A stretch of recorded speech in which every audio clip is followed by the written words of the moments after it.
রাশিয়াতে অ্যাপ্লাই করার জন্য অ্যাজ এ মেডিকেল স্টুডেন্ট হিসেবে কি কি রিকোয়ারমেন্ট লাগে ফর অ্যাপ্লাই। তো আমি তোমাদেরকে বলতে চাই, আর সবার একটা কমন কোশ্চেন যে আপু আমাদের কি অ্যাপ্লাই করার জন্য বাংলাদেশ থেকে কোনো মেডিকেল এক্সাম দিয়ে আসা লাগে কিনা, বা কোনো প্রকারের তার জন্য কোনো রিকোয়ারমেন্ট লাগে কিনা। নো, এটার জন্য রাশিয়াতে কোনো রিকোয়ারমেন্ট লাগে না। তুমি বাংলাদেশে কোনো এক্সাম দিছো কি দাও নাই সেটা তারা দেখবে না।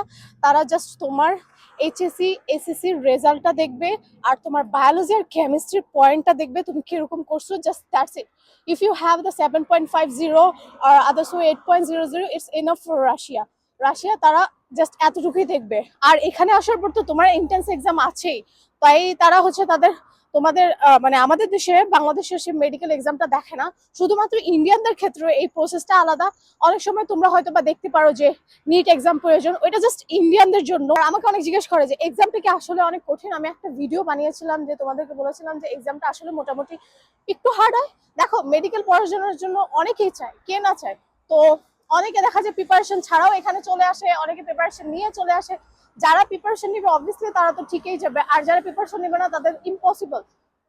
এটা এটা জানা কথা, নর্মাল লজিক। আর এখানে এক্সামটা কিভাবে হয়, এন্ট্রান্স এক্সামটা 12 স্ট্যান্ডার্ড কোশ্চেন, 12 স্ট্যান্ডার্ড ক্লাসে তুমি যে নলেজটা গেইন করছো, জাস্ট দ্যাটস ইট। ওইখান থেকে তোমার কোশ্চেন আসবে। রাশিয়াতে মেডিকেলে অ্যাপ্লাই করার জন্য যে যে রিকোয়ারমেন্ট গুলো লাগে সেগুলো হচ্ছে তোমার SSC certificate, SSC transcript, HSC certificate, HSC transcript, তার সাথে হচ্ছে পাসপোর্ট। That's it. এই 5টা ডকুমেন্টস জাস্ট লাগে অ্যাপ্লাই করার জন্য।